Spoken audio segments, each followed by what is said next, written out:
चलिए आगे बढ़ेंगे खबरों में, जहां सीएम जयराम ठाकुर का कहना है कि अब रिवाज बदल गया है। अब प्रधानमंत्री मंच से घोषणा नहीं करते बल्कि प्रदेश को उसकी जरूरत से अधिक बिना मांगे ही दे देते हैं। सीएम जयराम ने ये बातें मंडी में पत्रकारों से कही। उन्होंने आगे कहा कि कांग्रेस को इस बात को समझना होगा कि अब देश की बागडोर एक सशक्त प्रधानमंत्री के हाथ में है, जिनका हिमाचल प्रदेश से विशेष लगाव है।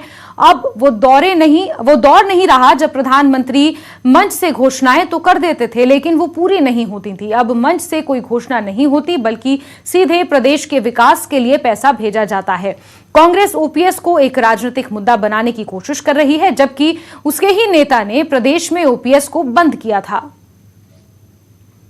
वो रिवाज जो है वो बदल गया है। मैं उनको ये कहना चाहता हूं जो उनके दौरान था। कांग्रेस वालों को वही एक आदत है कि मोदी जी आए थे, दिया क्या है।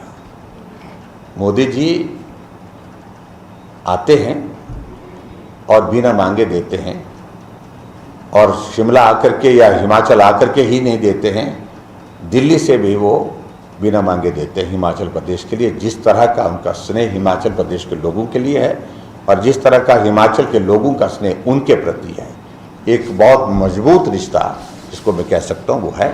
और इसलिए रिश्ते मांगने से मजबूत नहीं होते हैं, रिश्ते समझने से मजबूत, निभाने से मजबूत होते हैं। इससे पहले मंडी